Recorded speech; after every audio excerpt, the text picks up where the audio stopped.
Halo teman-teman semua, senang sekali bergabung bersama-sama dengan channel Andre Tunggal. Dan kali ini kita akan membahas satu video yang lain dari biasanya. Karena kali ini kita akan membahas tentang seorang guru gembul. Saya pikir sebagian dari teman-teman kalau aktif di sosial media, maka teman-teman tahu guru gembul ini adalah seorang yang cukup punya atau cukup dipandang begitu ya. Dan kali ini menurut saya guru gembul itu offside dengan mengatakan bahwa Kristen juga sebenarnya ikutan poligami. Dalam video dia kali ini, teman-teman, kita akan melihat bagaimana dia mengatakan bahwa sebenarnya yang poligami itu bukan Islam sendirian, tetapi juga Kristen ikutan poligami. Kira-kira seperti apa argumennya? Mari kita saksikan sama-sama argumen dari guru gembul. Mari kita saksikan. Dalam hal ini, Siti Khadijah itu kemungkinan tidak menolak poligami gara-gara kekristenan. Ya, jadi dia mengatakan Siti Khadijah itu tidak menerima poligami bukan karena kekristenan ya. Sekali lagi kita lihat. Itu kemungkinan tidak menolak poligami gara-gara kekristenan. Karena Kristen juga pada waktu itu tidak menolak poligami. Kristen itu baru menolak poligami pas zaman modern. Baru menolak penjarahan pasca perang itu di zaman modern. Baru menolak perbudakan pas zaman modern. Jangan tanya kepada saya sumbernya apa, karena semua sumber mengatakan hal seperti itu. Sebelumnya mereka melakukan itu semuanya. Di perjanjian lama, poligami itu dibolehkan. Di perjanjian baru tidak ada data, tidak ada dalil eksplisit boleh tidaknya poligami itu. Makanya orang-orang Kristen ada yang monogami, ada yang poligami. Bahkan Martin Luther mengatakan ada orang yang mau poligami terus dia katakan saya tidak bisa melarangnya karena di dalam Alkitab pun tidak ada larangan itu. Sehingga kalau Khadijah itu dianggap sebagai Kristen sebelumnya itu mungkin. Tetapi kalau alasannya adalah dia Kristen, salah satu indikasinya adalah dia menolak poligami, itu adalah sesuatu yang menurut saya. Ya. Jadi, teman-teman, menurut saya ini adalah satu statement yang harus kita jawab. Karena dengan demikian, guru gembul menurut saya kali ini offside. Dia kebablasan dengan memberikan interpretasi dia secara pribadi dan mengatakan bahwa orang Kristen ikutan poligami atau ajaran Kristen itu sebenarnya tidak ada yang melarang poligami. Apakah betul demikian? Karena itu, teman-teman, dalam live kali ini kita akan bahas melalui perspektif seorang Kristen terhadap opini atau tafsiran yang keliru dari seorang guru gembul sesudah yang berikut ini.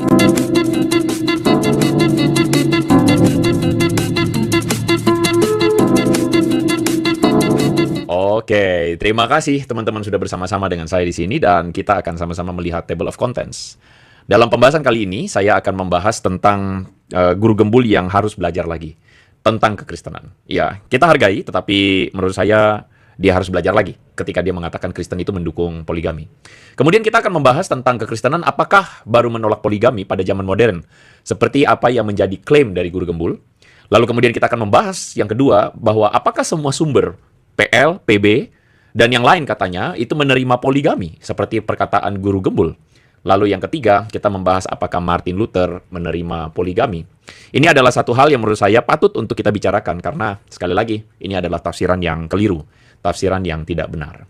Oke, sebelumnya saya mau menyapa dulu beberapa teman-teman yang sudah bergabung di kolom chat, ya. Ada Ethan di Jogja. Shalom, selamat hari Minggu, ya. Selamat bergabung bersama-sama di sini.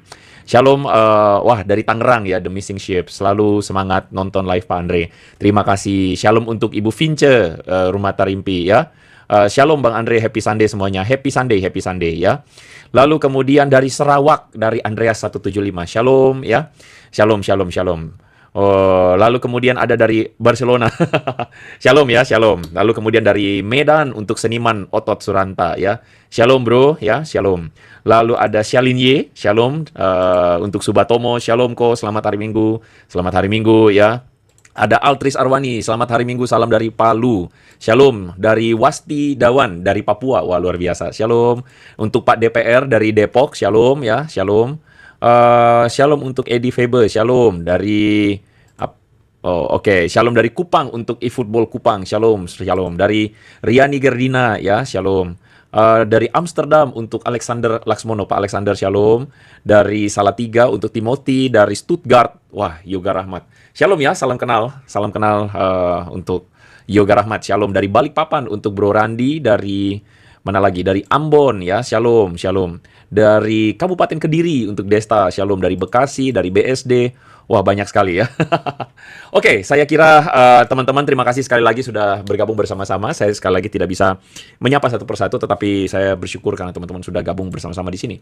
Ya, kita akan membahas tentang statement dari guru gembul yang kali ini menurut saya keliru.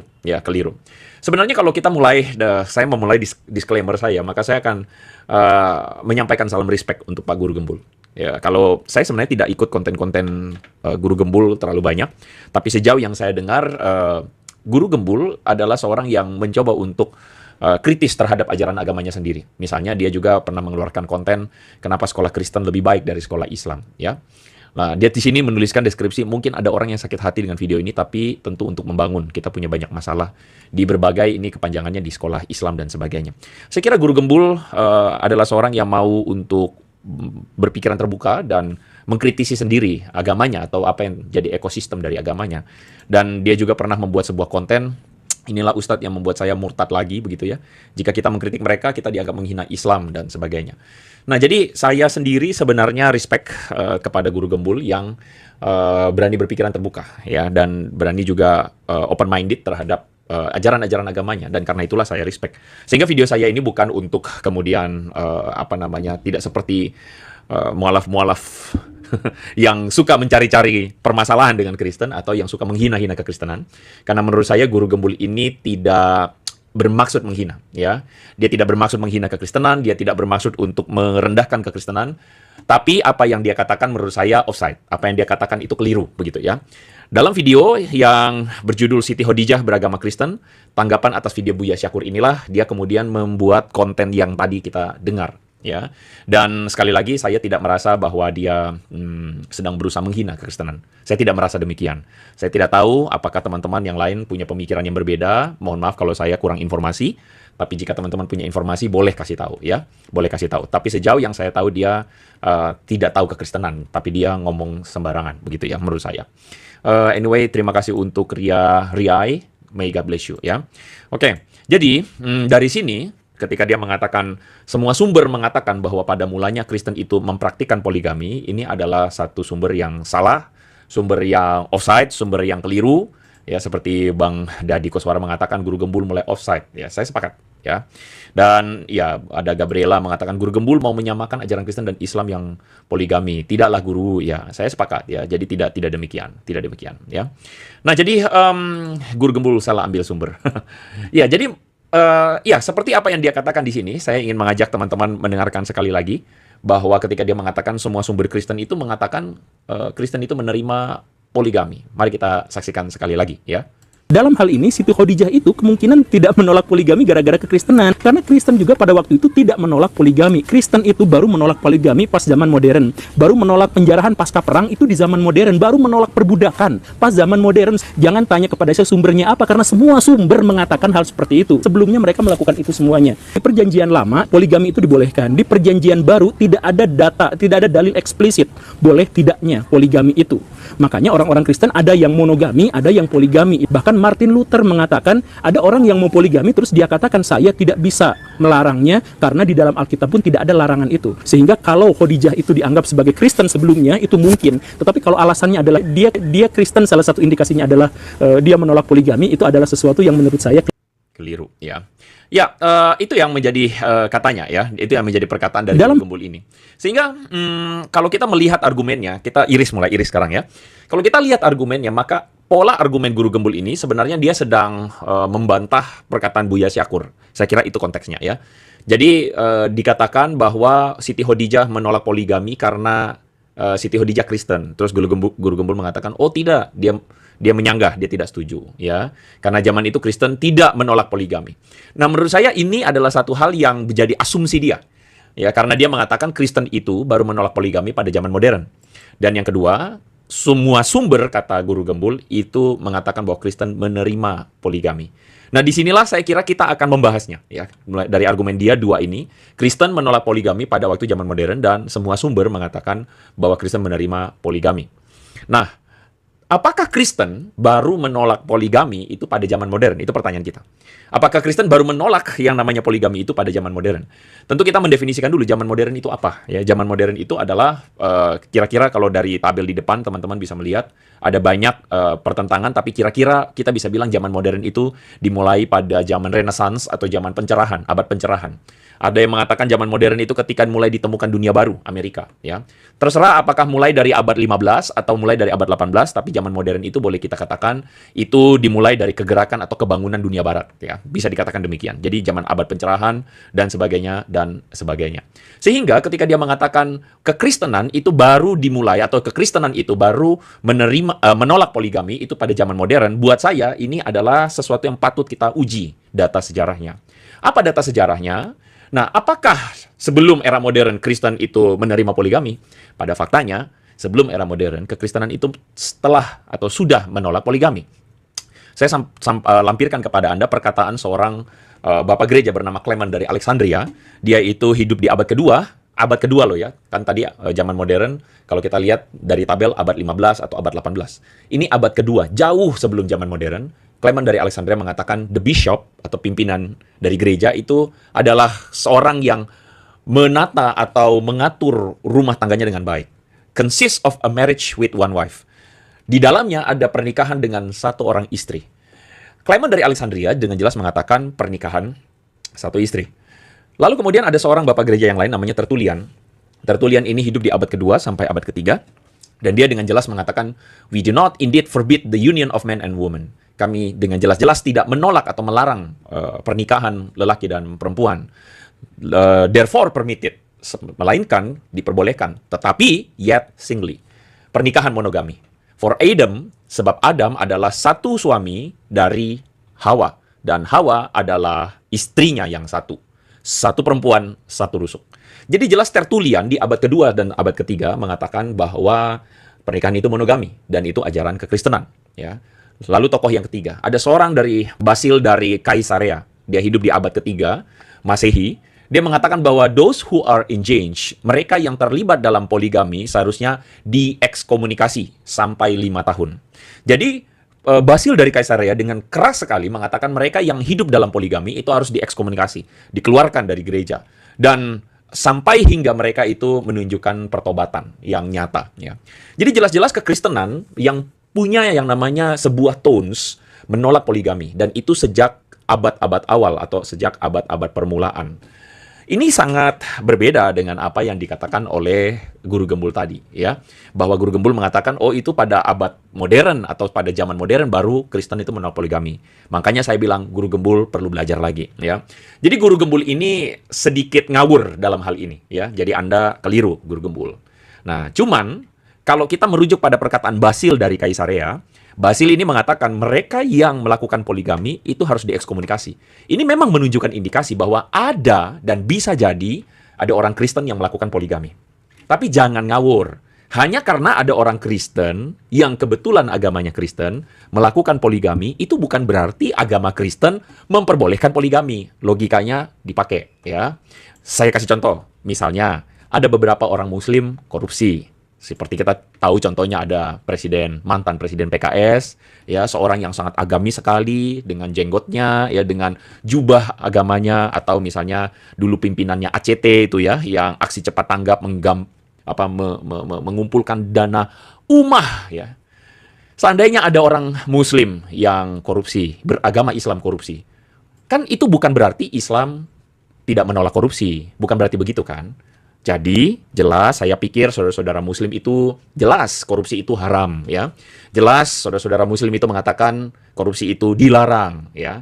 Tapi faktanya ada orang Muslim yang melakukan. Nah, orang yang berpikiran sehat tentu tidak akan berpikir karena ada orang Muslim yang melakukan korupsi berarti Islam memperbolehkan korupsi. Itu pikirannya nggak sehat, ya kan?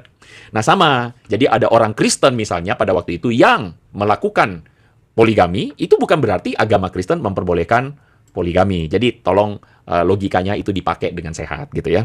Nah, benar seperti kata Desi Octavia ini, orang Kristen yang poligami adalah orang Kristen yang tidak melakukan ajaran Tuhan ya. Tapi ya itu jelas, itu jadi sesuatu yang clear ya, sesuatu yang sangat clear ya. Nah, jadi ketika Guru Gembul mengatakan bahwa Kristen itu baru menolak poligami di zaman modern, buktinya ada kok yang poligami. Itu perkataan yang tidak cerdas ya. Itu perkataan yang tidak logikanya kurang jalan ya. Dengan demikian ini keliru ya. Nah, jadi saya kira ini satu hal yang penting tentang apakah orang Kristen baru menolak poligami di zaman modern. Kita lanjutkan ya. Apakah seperti kata Guru Gembul semua sumber Kristen mengatakan bahwa Kristen itu menerima poligami? Kita saksikan. Jangan tanya kepada saya sumbernya apa, karena semua sumber mengatakan hal seperti itu. Nah, ini ya, kata-katanya intriguing. Jangan tanyakan sama saya sumbernya apa, karena semua sumber mengatakan itu. Mari kita lihat sekali lagi. Jangan tanya kepada saya sumbernya apa, karena semua sumber mengatakan hal seperti itu. Sebelumnya mereka melakukan itu semuanya. Di perjanjian lama, poligami itu dibolehkan. Di perjanjian baru, tidak ada data, tidak ada dalil eksplisit boleh tidaknya poligami itu. Makanya orang-orang Kristen ada yang monogami, ada yang poligami. Bahkan Martin Luther mengatakan ada orang yang... Oke, ya. Dia mengatakan bahwa PL dan PB itu menerima poligami, ya. PL dan PB itu dia bilang semua sumber begitu ya. Jadi semua sumber itu PL, PB dan Martin Luther. Jadi itu contoh yang diangkat oleh si guru gembul ya. Apakah PL poligami diperbolehkan? Itu kata guru gembul. Dan yang kedua di PB tidak ada dalil eksplisit larangan dari poligami. Itu sekali lagi kata si guru gembul ini ya. Dan yang ketiga menurut dia sumbernya adalah Martin Luther tidak melarang poligami ya. Karena katanya Alkitab tidak ada larangan. Nah, jadi begini. Kita masuk satu-satu ya. Perjanjian lama. Biasanya ini bukan guru gembul ya, tapi biasanya para polemikus muslim itu mengatakan perjanjian lama tuh poligami tuh boleh begitu. Karena apa? Karena Salomo punya 1000 istri. Ya. Biasanya tuh mereka suka pakai kalimat ini. Biasanya mereka suka bilang Abraham punya istrinya banyak, Daud istrinya banyak, bahkan Raja Salomo punya 1000 istri. Wah ini sih perkataan yang ngelantur nih. Percis kayak mantan ya, sekarang udah almarhum, mantan ketua mualaf center nih, si Stephen Indra Wibowo yang katanya mantan frater, mantan pastor nih ya. Kristen itu agama yang 100%, mungkin 1000% itu adalah bid'ah. Agama yang membid'ah 100% agamanya. Mereka sendiri yang menghina Nabi Sulaiman, Salomo. Nabi Sulaiman dihina sama mereka loh Pak. Itu istrinya sampai 5.000 loh. Ya, itu mereka yang tulis. Atau 5.000 cara ngegilir gimana? Halusinasi Stephen Indra Wibowo, si mantan pastor ya, si mantan frater. Dia bikin sendiri Salomo punya istri 5.000. Itu videonya saya udah pernah bikin juga, 5.000 istri Salomo menurut Stephen Indra ya. Nah, tapi anyway begini. Kita kembali kepada poin utamanya ya. Orang banyak berpikir bahwa Salomo itu berpoligami. Berarti orang Kristen ikut berpoligami. Ini cara pemikiran bodoh bin ajaib ya. Saya berani bilang bodoh bin ajaib. Ketika misalnya dikatakan di Alkitab orang ada Salomo yang beristri 1000 atau ada tokoh-tokoh Alkitab yang beristri banyak, itu bukan berarti orang Kristen ikutan poligami. Cara beragama Kristen itu berbeda dengan cara beragamanya agama lain. Misalnya dan cara beragama saudara kita yang Muslim ya. Karena apa? Karena bagi orang Muslim, nabi-nabi itu di dalam Islam diikuti jejaknya. Ya, diikuti jejaknya oleh Muslim sebagai suri tauladan.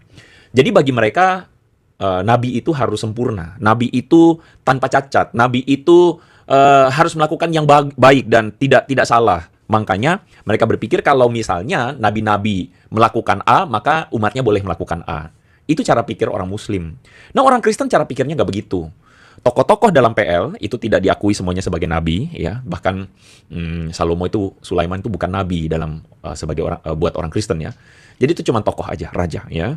Jadi tokoh-tokoh dalam PL menurut orang Kristen itu tidak sempurna. Ada benernya, ada salahnya. Jadi orang Kristen itu caranya beda sama orang Muslim.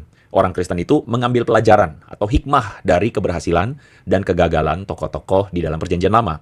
Camkan itu baik-baik. Jadi hanya karena di Perjanjian Lama ada tokoh-tokoh yang berpoligami, orang Kristen itu tidak ikutan poligami. Karena apa? Karena itu adalah kegagalan tokoh-tokoh PL tersebut. Ya. Lalu kemudian ada yang mengatakan, oh di PL itu tidak ada larangannya. Dan katanya kalau pakai PL boleh Kristen itu poligami. Itu manusia-manusia kurang belajar yang bilang kayak begitu ya. Karena apa? Karena misalnya di dalam Ulangan 17 ayat 17, di situ dikatakan, juga janganlah ia mempunyai banyak istri. Ini adalah sebuah perkataan Tuhan kepada raja-raja yang akan memerintah di Israel. Jangan punya banyak istri, supaya hatinya jangan menyimpang. Nah, kalau dari sini kita bisa ketemu bahwa sebenarnya dalam perspektif ilahi, banyak istri itu banyak masalah. Banyak istri itu banyak problem. Dan makanya dikatakan jangan punya banyak istri. Ulangan 17 ayat 17. Kejadian pasal 2 ayat 24, di situ juga dikatakan, sebab itu seorang laki-laki meninggalkan ayahnya ibunya, bersatu dengan istrinya, sehingga keduanya menjadi satu daging. Ini keduanya ya, bukan ketiganya, keempatnya, kelimanya, bukan. Bukan 2 istri, 3 istri, 4 istri, bukan. Keduanya berarti satu suami, satu istri. Nah, jadi clear orang Kristen itu dalam Perjanjian Lama bukan berarti boleh poligami, tetapi kelihatan bahwa ada pemikiran clear secara inherent bahwa pernikahan itu satu suami, satu istri. Jadi tidak ada ceritanya perjanjian lama itu boleh poligami. Meskipun tokoh-tokohnya gagal dan juga mengikuti kebudayaan orang-orang dengan berpoligami. Jadi kalau misalnya ada orang polemikus muslim mengatakan, itu buktinya Salomo punya 1000 istri, itu manusia yang nggak belajar, ngawur, ngelantur, cocok logi, ya. Nah, jadi dalam hal ini, ketika Guru Gembul mengatakan perjanjian lama poligami diperbolehkan, maaf, Pak Guru, Anda keliru, ya. Karena di perjanjian lama, itu terjadi sebagai kegagalan tokoh-tokoh perjanjian lama, ya. Poligami dalam hal ini adalah produk budaya dan tidak diinginkan oleh teologi perjanjian lama. Tidak diinginkan. Nah, yang kedua kita masuk, ya. Di perjanjian baru, tidak ada dalil eksplisit larangan poligami. Apakah benar demikian? Kalau kita baca baik-baik di Matius pasal 19 ayat 8, di situ Yesus berkata, karena ketegaran hatimulah Musa mengizinkan kamu menceraikan istrimu. Oke, saya kasih dulu konteksnya. Konteksnya adalah waktu itu orang-orang ingin mencobai Tuhan Yesus. Dengan apa? Dengan mengatakan, boleh nggak menceraikan istri? Lalu Tuhan Yesus bilang, Musa itu mengizinkan kamu menceraikan istrimu karena kamu itu tegar hati. Artinya apa? Ngotot kepala batu.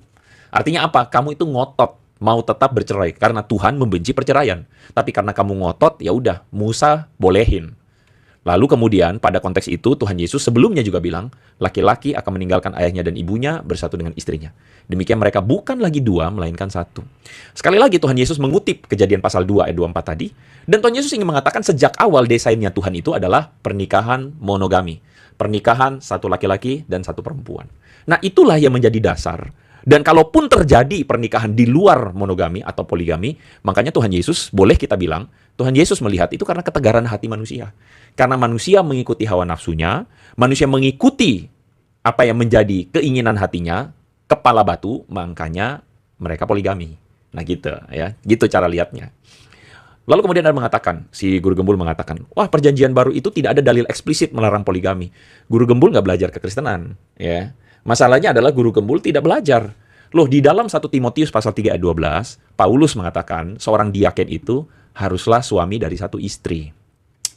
Di dalam Titus pasal 1 ayat 6, penatua gereja itu adalah orang yang tidak bercacat, yang punya hanya satu istri.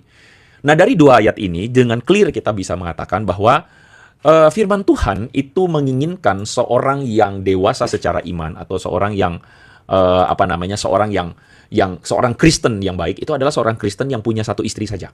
Seorang Kristen yang baik, seorang Kristen yang bisa mengatur rumah tangga, menguasai dirinya adalah dia itu kalau menikah cuma punya satu istri. Itu kata Paulus, ya. Itu adalah kata perjanjian baru. Seperti apa yang Yesus juga bilang, begitu.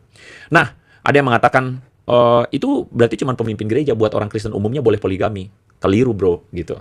Karena dengan jelas sekali lagi patokan seorang yang takut akan Tuhan sebagai penatua dan diaken itu satu istri. Itu berarti bahwa pengajaran Kristen memang sejak mulanya menginginkan supaya seseorang itu menikah monogami, tidak poligami. Nah, dari situ adalah sesuatu yang Anda mesti buka mata, bahwa kekristenan tidak mengajarkan poligami. Jadi dalam hal ini, kekristenan, seperti perkataan Guru Gembul, dia bilang di perjanjian baru tidak ada dalil eksplisit larangan poligami. Sekali lagi, dalam hal ini Guru Gembul mesti belajar lagi. Ya, harus belajar lagi. Kenapa? Ya, karena jelas-jelas ada larangan, ada sebuah perkataan di mana diminta untuk cuma satu istri. Jadi Guru Gembul mainnya kurang jauh, ya. Nah, yang terakhir, Martin Luther menurutnya tidak melarang poligami. Kita saksikan sama-sama. Martin Luther mengatakan ada orang yang mau poligami terus dia katakan saya tidak bisa melarangnya karena di dalam Alkitab pun tidak ada larangan itu. Sehingga ya, jadi dia mengatakan bahwa Martin Luther pun sendiri tidak melarang poligami. Kenapa? Karena tidak ada larangan itu di Alkitab. Sekali lagi menurut saya, Guru Gembul melakukan yang namanya kekeliruan logika. Oke, kita cek dulu faktanya. Apakah betul bahwa Martin Luther itu mendukung poligami? Sebenarnya perkataan Luther seperti yang dituliskan di Guru Gembul tadi ya, dia mengutip perkataan ini ya. Jadi dari bahasa Latinnya diartikan atau ditranslasikan, saya tidak bisa melarang seseorang untuk menikahi beberapa istri karena itu tidak bertentangan dengan kitab suci. Perkataan Luther ini adalah perkataan yang adalah tafsiran Luther. Saya ulang, ini tafsiran Luther, ya. Jadi kalau misalnya perkataannya seperti si Viro ini mengatakan, loh, kok Andre Tunggal melarang, ikutan Martin Luther aja. Nah, saya mau tanya sama Anda nih, ya, Viro. Viro, saya mau tanya sama kamu kalau gitu. Bagaimana dengan ini? Saya tunjukkan kepada Anda soal hukum rokok. Anda mau ikut yang mana? Dalam kitab Kashful Asrar Itu rokok itu berasal dari kencing iblis. Waktu iblis diusir dari sorga, stres iblis. Sampai dunia dia terkencing pertama kali. Di sorga nggak bisa. Ya, jadi rokok itu tembakau dari kencing iblis, kata Ustadz Tengku Zul, ya. Dan sorga. Kalau mampet siapa yang ngedot? WC-nya. Nah, dari sana. Kencinglah dia pertama kali. Dari bekas kencingnya itu tumbuhlah sebatang pohon. Nah, itulah yang bapak-bapak isap-isap itu. Nah, jadi dengan kata lain Ustadz Tengku Zul mengatakan bahwa rokok itu sesuatu yang haram. Betul kan? Pohon tembakau. Isaplah terus. Nah, oke, Viro, saya mau tanya, kamu isap rokok apa enggak? Tapi sekarang saya mau tanya, ulama yang lain mengatakan bahwa rokok juga Ulama tidak ahli haram. fikih berdebat gara-gara ada buku yang nyebutin rokok itu syirik. Tuh. Nah, Buya Arasi Hasim sendiri mengatakan bahwa ada perdebatan tentang masalah rokok itu boleh atau nggak boleh. Ulama ahli fikih berdebat. Oh, sorry. Ngomong gitu. Khamar di Quran, orang yang minumnya nggak disebut musyrik. Rokok nggak ada di Quran, teman-teman. Saya nggak. Nah, sekarang saya mau tanya Viro, ada yang bilang boleh rokok, ada yang bilang nggak boleh rokok. Kamu ikut yang mana? Ya, Anda ini mau ikut yang mana, Viro?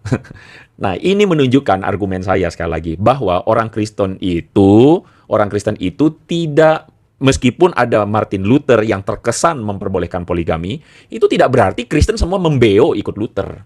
Begitu loh. Orang Kristen itu tidak menjadikan Luther sebagai sumber kebenaran. Meskipun dalam hal reformasi ada beberapa pemikiran Luther yang memang diikutin gitu. Tetapi orang Kristen itu cara mainnya tidak berpatokan sama satu orang lalu menjadikan semua yang dia bilang benar. Kalau Anda melakukan hal seperti itu, Anda mengharuskan kami mengikuti perkataan Luther, di mana Luther memperbolehkan poligami, maka orang Kristen harus memperbolehkan poligami, maka ini kembali lagi kepada Anda. Ada banyak pokok-pokok dalam agama Anda di mana terjadi perdebatan, perbedaan pendapat dari ulama-ulama. Saya mau tanya, Anda mau ikut yang mana kalau begitu? Rokok itu kencingnya iblis, atau rokok itu boleh? Saya mau tanya. Begitu. Nah, maka halnya, Viro, terima kasih. Viro sudah jadi trigger buat saya bisa ngomong gitu ya. Jadi karena itu, ketika Guru Gembul menggunakan argumen Martin Luther mendukung poligami, itu adalah argumen yang salah. Jadi, Guru Gembul, saran saya cuma satu. Saya sih menghargai Anda. Saya tidak menganggap Anda menghina kekristenan, ya. Tidak seperti kawan-kawan Anda tuh yang ngelantur-ngelantur, ya. Tetapi, sekali lagi, kalau ngomong tentang kekristenan, saran saya, belajar dulu. Begitu, Guru Gembul, ya. Anda punya reputasi yang menurut saya cukup oke, jadi jangan rusak dan jangan coreng reputasi Anda dengan statement yang offside. Begitu. Oke. Sebagai sebuah penutup, ya, sebagai sebuah penutup. Benar seperti kata Sofi, ya. Jadi Guru Gembul itu awam, itu benar. Guru Gembul itu awam, dia tidak paham kekristenan, tapi ngomong tentang kekristenan jadinya offside, ya. Nah, jadi begini, kekristenan sejak awal itu melihat pernikahan Kristen sebagai sesuatu yang kudus. Kudus maksudnya apa? Bukan main-main, bukan sembarangan. Bukan cuman lihat ada cewek, ya udah deh, aku mau poligami, nggak gitu. Kekristenan sejak awal itu melihat pernikahan sebagai sebuah institusi yang kudus dan tidak boleh main-main. Sehingga seorang suami, laki-laki, dan seorang istri, perempuan Kristen, itu sama-sama menggumulkan dengan baik, setia, suci, dan mereka meminta restu Tuhan untuk memberkati pernikahan mereka. Sehingga kekristenan itu tidak dilihat sebatas cuman ada nafsu, lalu kemudian menikah. Oh, tidak. Tapi kekristenan itu, ajarannya tentang pernikahan adalah sesuatu yang tidak untuk melayani nafsu. Tidak untuk supaya punya anak. Bukan itu semata, tetapi lebih daripada itu, pernikahan adalah sesuatu yang dipakai sebagai institusi bersama melayani Tuhan. Nah, jadi jangan bikin sebuah statement atau jangan bikin sebuah penggambaran yang keliru tentang kekristenan. Jangan bikin penggambaran yang salah tentang kekristenan. Dan saran saya kepada Guru Gembul, belajar lagi, nggak apa-apa. Silakan terus bikin YouTube, tapi tolong kalau ngomong kekristenan, belajar baik-baik. Jangan bikin sebuah pengajaran yang keliru. Oke, saya kira itu saja dari saya di malam hari ini. Terima kasih sekali lagi kepada teman-teman yang sudah mengikuti channel ini, mengikuti live streamingnya. Thank you. Di hari Minggu ini Anda sudah menyempatkan waktu. Semoga teman-teman semua mendapatkan satu hari Sabat yang baik, yang diberkati Tuhan. Kita ketemu lagi di konten berikutnya. So, make it simple and make it meaningful. Nah, itu tadi saudaraku, cuplikan videonya yang sudah kita saksikan sama-sama. Silahkan tulis di kolom komentar apa yang Bapak Ibu dapatkan melalui cuplikan video yang baru saja kita saksikan sama-sama. Mari kita pergunakan komentar kita dengan bijak. Dan di akhir video saya selalu mengajak Bapak Ibu semua supaya kita selalu berteguh di atas fondasi iman yang benar. Ingat, di luar Yeshua HaMasyiah tidak ada jaminan kepastian keselamatan. Maka semua teman-teman kita dari seberang, ketika kita bertanya, kalau Anda mati hari ini, mati detik ini.